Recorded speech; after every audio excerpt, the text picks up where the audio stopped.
салом бинандагони азиз ва хуш омадед ба барномаи ахбори озодӣ. дар 15 дақиқаи дигар хабарҳои нави тоҷикистону ҷаҳонро пешниҳоди шумо мекунем.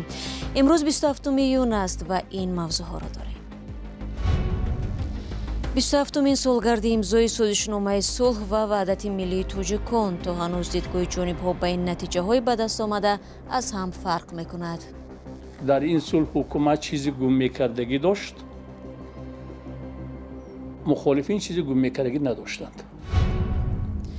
дар ҳоле ки Александр Бастрикин фиристоданд ба ҷангро роҳи халосӣ аз муҳоҷирон меномад, тоҷикони ихроҷшуда аз Русия шикоят доранд ки телефонҳояшонро дар фурудгоҳ мусодира кардаву барнамегардонанд.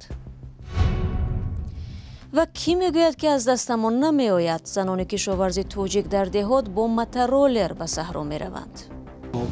гов ба мерад, мисол сахрова кор ба мерад, ҳамома мисол 4-5 мисол шишта рафта кораша када мебиёд. имрӯз аз имзои созишномаи сулҳ миёни ҳукумати тоҷикистон ва иттиҳоди нерӯҳои мухолифин 27 сол сипарӣ мешавад. бо гузашти қариб 3 деҳа аз ин сана ҳар ду тараф аз он ва ҳам натиҷаҳояш бардоштҳои гуногун доранд. мухолифон ки як тарафи сулҳ буданд мегӯянд ҳукумат санади сулҳро вайрон кард.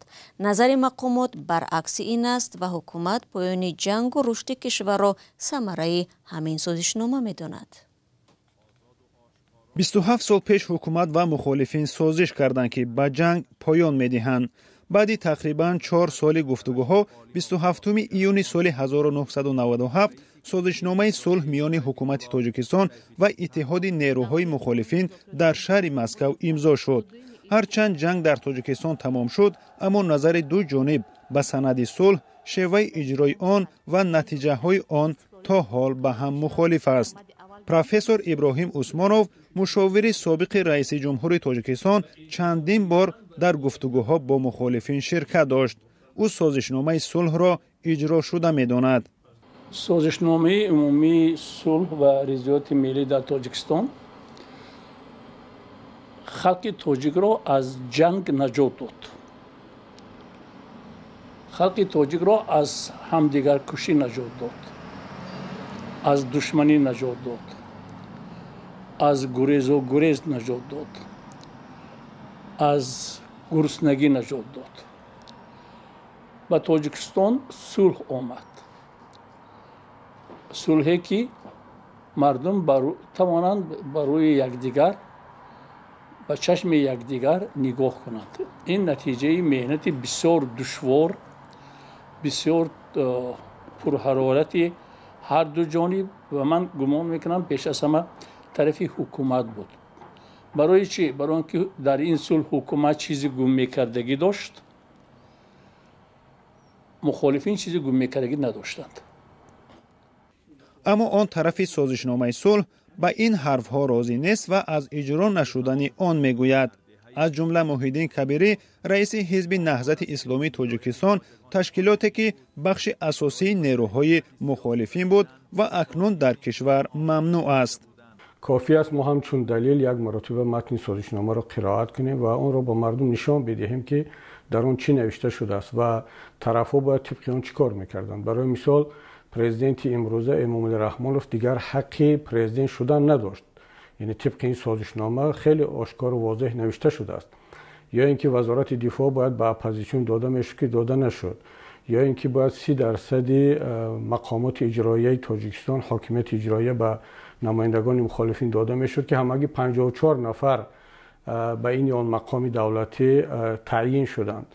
ва метавон даҳҳо мисоли дигар овард ки ҳукумати ҷумҳурии Тоҷикистон ба хусус Эмомалӣ Раҳмон ин созишномаро помол кард. баъди 27 соли имзои созишномаи сулҳ, президент Эмомалӣ Раҳмон ҳанӯз сари қудрат аст. аз он тарафи созишномаи сулҳ касе дар ҳукумат намонд ва аз майдони сиёсии Тоҷикистон ҳам берун карда шуданд. аз ҷумла ҳизби Наҳзати Исломӣ соли 2015 дар Тоҷикистон мамнӯъ эълон шуд ва даҳҳо аъзояшро зиндонӣ карданд. Маҳмадрӯзӣ Искандаров, раиси пешини ҳизби Демократ ва аз қумондонҳои мухолифин ҳам аз соли 2005 дар зиндон аст.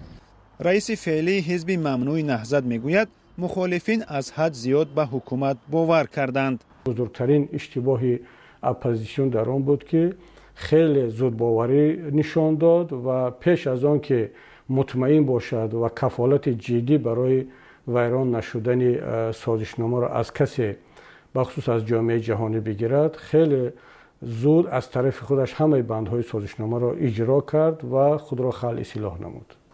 ابراهیم عثمانوف با انتقاد مخالفین درباره نقض سازشنامه صلح راضی نیست. دلیلش هم این است: سازشنامه ما برای دوره گذر ساخته شدگی.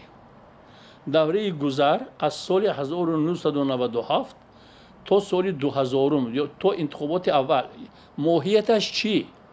ماهیتش اون بود که ما به مردم میگفتیم که ما برابریم در انتخابات، کسی که خواهید انتخاب کنید. اگر همین حقوقشان اپوزیسیون استفاده بردن نتوانسته باشند، کی گناهکار؟ رسانه‌های دولتی تاجیکستان امضای سازشنامه صلح و پایان جنگ را اساس نتیجه کار حکومت و بخصوص پرزیدنت امامعلی رحمان می‌دانند. از نقش طرف دیگر تقریباً چیزی گفتن نمی‌شود، در حالی که سید عبدالله نوری رئیس وقت مخالفین می‌گفت زیاد از حد گذشت کرده است. گزارشро дар бораи оштии миллии тоҷикон тамошо кардед ки 27 соли пеш ба ҷанги дохилӣ дар тоҷикистон хотима гузошт. дар ҳамин ҳол мансабдорони русия фиристодани муҳоҷиронро ба ҷанг бо Украина як роҳи халосӣ аз онҳо арзёбӣ мекунанд. дар ин бора раиси кумитаи тафтишоти русия рӯзи 27 июн дар як нишасте баён дошта афзудааст, муҳоҷиронро барои он ба ҷанг дар Украина сафарбар мекунанд ки худашон русияро тарк кунанд.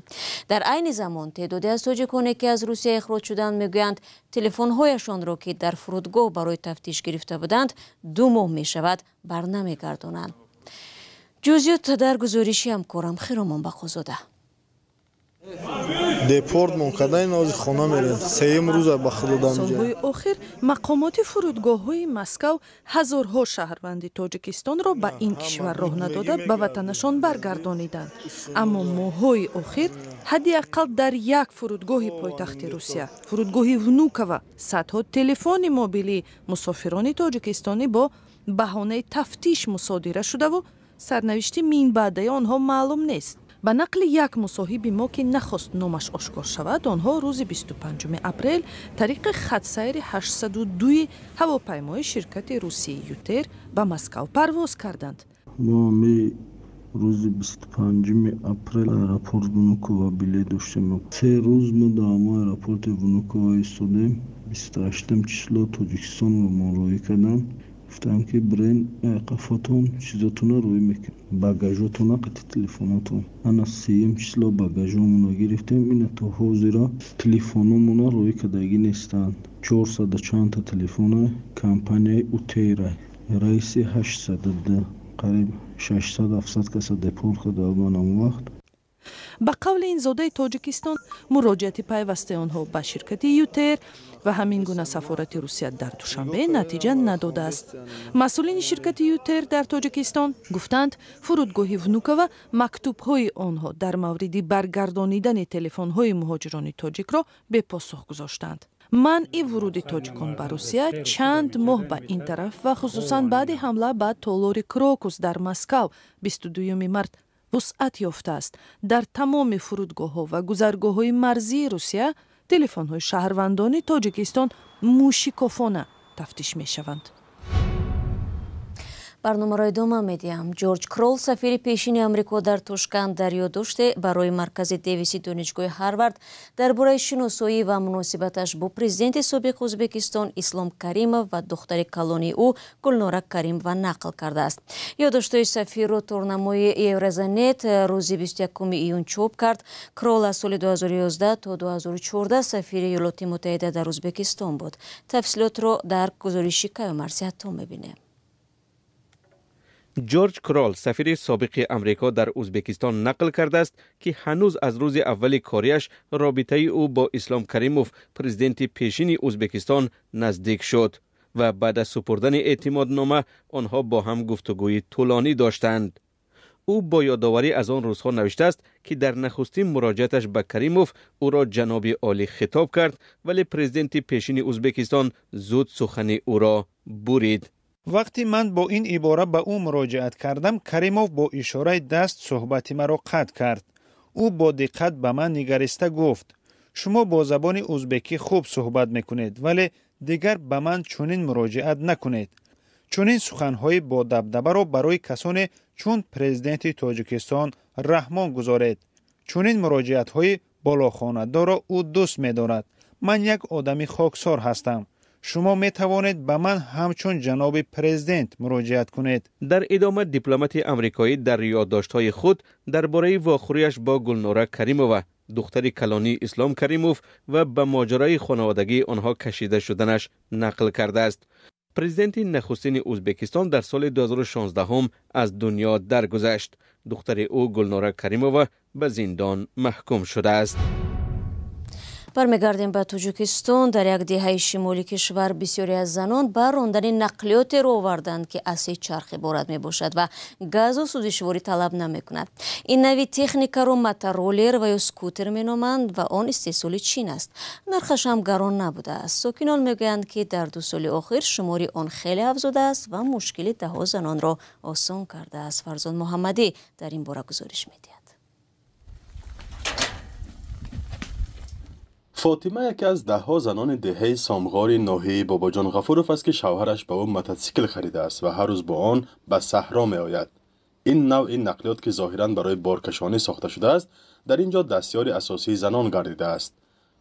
در نزد هر زمین‌های کشاورزی که در آن زنان کار می‌کنند، چندین موتورسیکل را مشاهده کردن ممکن است. من این موتورسیکل را 2 سال باز هی میکنم، چون که در صحرا کار داریم و برای آن مجبور هستیم که از این نقلیات استفاده بریم. راندن این آسان است و من شوهرم این را آموزانیده است. ما عائلوی اینجا زمینی کشاورزی داریم و من هر روز برای آوردن خوراک و آب توسط همین تکنیک خدمت میکنم. کارم آن را خیلی آسان میکند. من در یولمز آسان بولاده. 3 سال 4 سال پیش این برومدگه مثال پیش کم بود. حاضر منه همش زنکای شوهرش مثل رسیاب رفتگی. اینو مثال صحرا مثال کوربه رفتنش در کار.